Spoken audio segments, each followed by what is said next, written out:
When you think about it, it's sort of a little bit take two. I don't know about you, but if I was an American broadcaster right now, the likes of George Stephanopoulos and of course Stephen Colbert, amongst others, well, you might be a little bit nervous. The tide is changing, quite frankly, in the world of the mainstream media, and it's becoming harder and harder to literally gain an audience. That's all because we move around differently, we consume news in a different way, and more importantly, we're sick of seeing the same old faces, and we know exactly the millions of dollars that they pick up every single year seemingly to read an auto cue. It's not that difficult, trust me. I don't have one, chums. I remember it all. And anybody who's seen me out and about in the streets, they know that is the case. I'm talking directly to you. But the bigger problem now, what I find interesting to say the least, is that literally the good and the powerful, and I mentioned this over here in the United Kingdom, the likes of the Good Morning Britons, the ITV Daytimes, the Smallings, Loose Women's, they're all losing favour, and more importantly, advertisers and advertising revenue. And now, apparently, one of the doyens over in the United States of America, Gayle King, well, things are looking rather tricky. Is her crown about to slip? As ever, let me explain. Morning, chums. Lovely to see you today. Thank you so much as ever for joining me. I hope you're keeping well, whatever you're doing. I love these old churches, by the way. It's a beautiful church. It's over 100 and something years old. And what I like is the way they've got the boot thing, where you sort of wipe your boots on to get rid of the dirt, because the dirt would have been dirt track around this area over that period. And it's the fact that they're still here all these years ago. How many pairs of boots have been wiped on there, and where are those people now?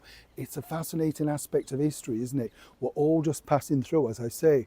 And somebody might say the same thing about this particular individual. That's right, the astronaut Gayle King. If you remember earlier this year, Gayle joined the likes of Katy Perry, and I can't remember now who else, Lauren Sanchez, and they went up into the space. I mean, it was ridiculous, really, because, really, they might as well have just gone up in a bit of a fairground ride. It was hardly worth the effort. But Gayle saw it as an achievement, and got very angry if you didn't take her seriously, But consequently, by offering to do that, she suddenly got an invite to that big reality TV, whatever you want to call it, Amazon boss Jeff Bezos's wedding. So it can't have been all that bad, really, can it?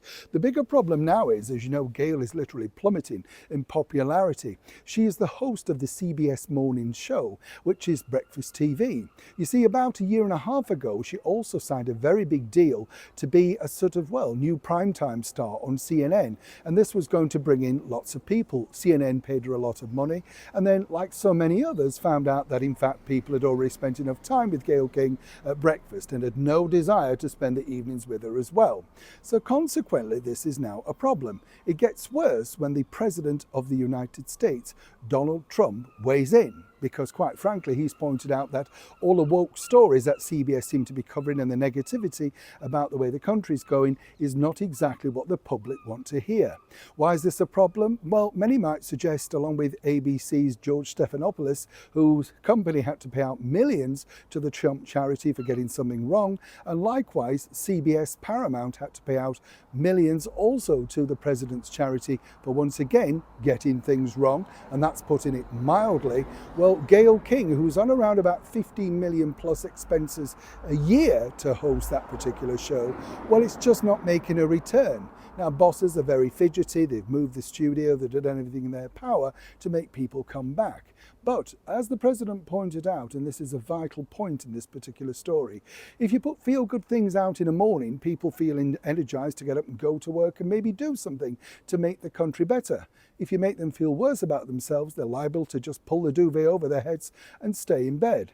Gayle seems to be doing the best job of the latter, and this has not gone unnoticed by the bosses over at CBS, where once again, although Gayle is considered to be one of their star names, even stars sometimes fall off, right? And quite frankly now, Gayle's very worried about the power that President Trump has. After all, Stephen Colbert's been flicked off, and so as naturally will George Stephanopoulos at the opportunity when ABC feel the time is right. Again, allegedly. Either way, this is a developing story. Neil Sean in the very heart of London.